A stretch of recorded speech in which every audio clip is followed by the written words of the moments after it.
Hello my friends and welcome to Dishing Out. It's been 1 year since our inaugural video was released and the link to which can be found right up here, by the way. We're here today to fulfill the promise of that video, which is to say, to explore the best ways to cook chicken wings at home. And instead of just showing you 2, we're going to show you 4. Grilled, deep fried, air fried, and our oven baked wings. That video was great, the content excellent, but the format and length a bit unwieldy. So today, you're going to get all that great content in 10 minutes or less, plus recipes for blue cheese and homemade ranch, and an independent taste test by a friend of the channel. So, clip your wings and don't fly anywhere. We've got some cooking and taste testing to do.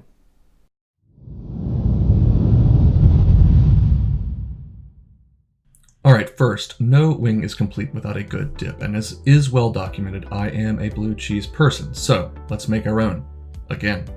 Start with 1 crushed clove of garlic and equal parts mayonnaise and sour cream. I'm doing about 1/3 cup of each into a bowl here. There goes the sour cream.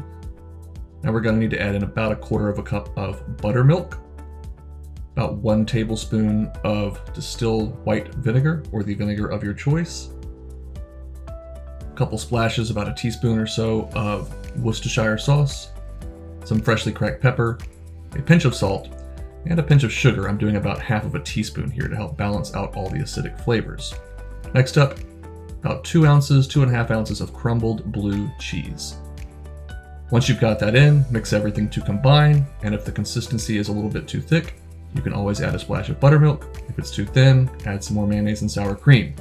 Pretty simple. Mix it together and refrigerate to let the flavors come together. If you're a ranch person, my judgment ceases, okay? Let's make homemade ranch. 1/2 cup of buttermilk goes into a bowl, followed by an equal part 1/2 cup of sour cream.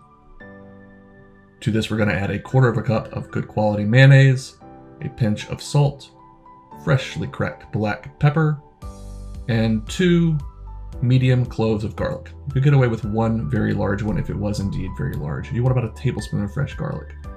We're going to go in with about 2 tablespoons of fresh chives, about 1 tablespoon of fresh dill, and a couple tablespoons of fresh parsley.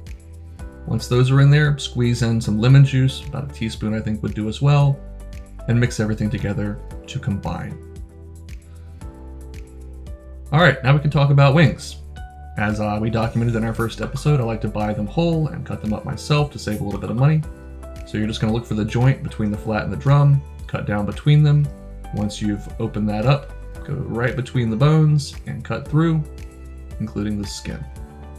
Once those are separated, just go ahead and crack off that wingtip. Helps to have a sharp knife or cleaver to do this. Once you've got them all cut up, get them out onto a baking tray so that we can season them up with a little bit of fresh salt. Why are we going to season them with salt? Well, it's going to help with something we call a dry brine. You're going to use about 1 teaspoon per pound or 2 of wings, really to taste, but the salt's going to do 2 things. It's going to draw out moisture from the chicken skin and the chicken wing itself, and some of that salt is going to be reabsorbed to season the chicken. It's also going to help draw out moisture from the skin so that they get extra crispy when we grill, fry, bake, or air fry them. Go ahead and put those in the fridge for an hour, up to overnight. Now let's talk sauce.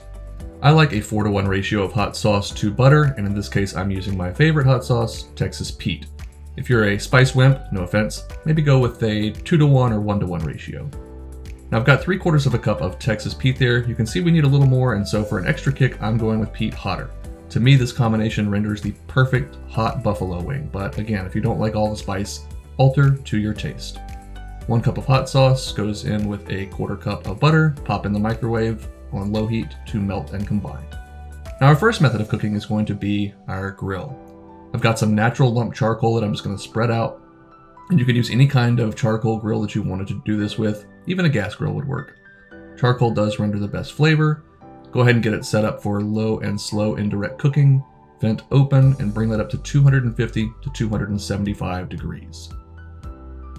Add your wings to your grill, making sure to leave enough space so that the heat can evenly get to all sides of the wing, and cook for roughly 90 minutes, but you want to start checking them around the 1 hour mark.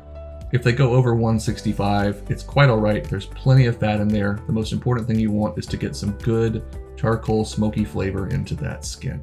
those are done for now. Set them aside to keep warm. Now for a traditional fried wing, you just want to get your wings as dry as possible and then drop them into a vat of 375 degree oil, peanut oil, vegetable oil, canola.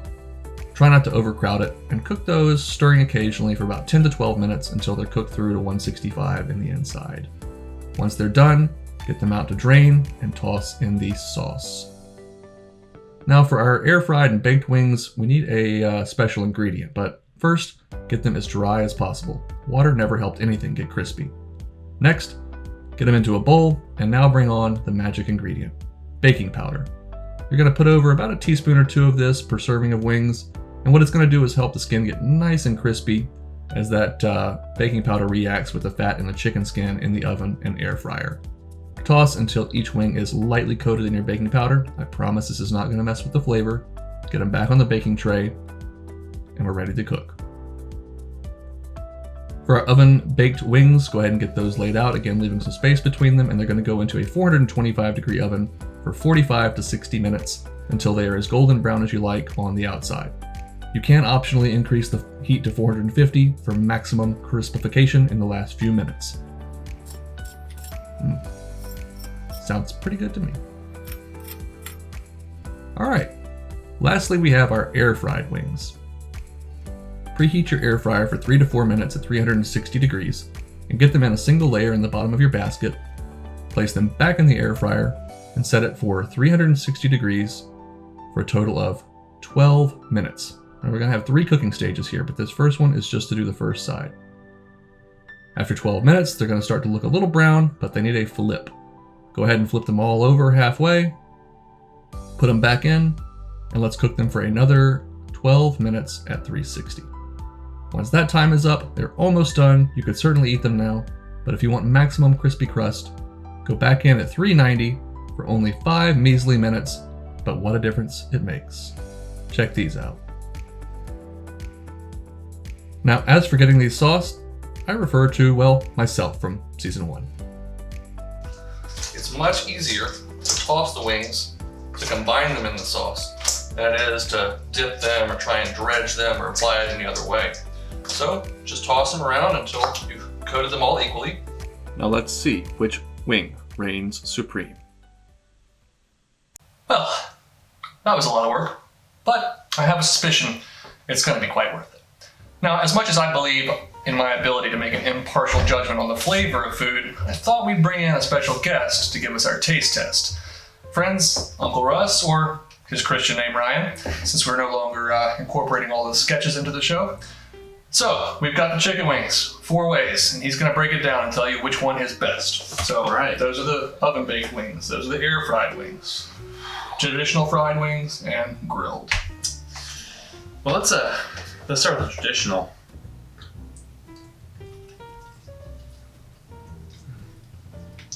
You know what? He's probably going to need a napkin. Let me step away for a second. It does, just being that you actually deep fried it, tastes very much like a wing you would get at a chain restaurant. Very, very good. Very good. Nice to know. A little bit of crisp on the skin too. Grilled. So the smoked and grilled wing. Let's give this a try. Right off the bat, you can definitely taste the difference in the flavor. That smoke flavor is big there. That's really good. All right. Classic oven fried wing. So crispy.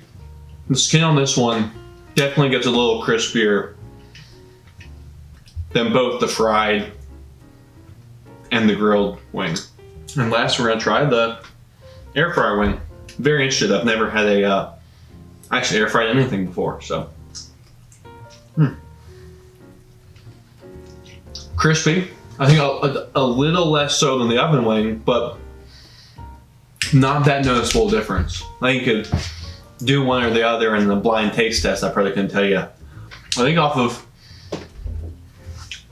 sampling one of each, my thought is that the best wing here is the grilled and smoked wing. And the reason for that being, well, it's just a little bit less crispy than some of the other wings. That smoked flavor that it gets from cooking on that grill, it just brings an extra element into it that the others don't have. So all three of the others had varying levels of extra crispiness. The grilled and smoked wing had a flavor that the other three simply did not have. Well, there you have it. I'm gonna let him get to eating and we'll wrap this up. So let's check a few boxes here.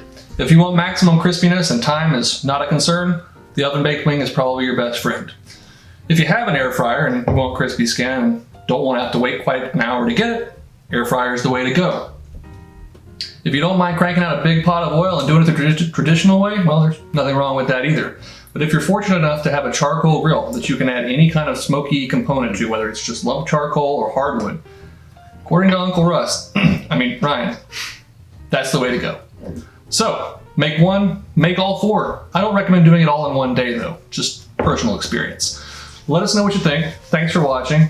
Thanks to Ryan for stopping by. And until I see you next week, go make something delicious.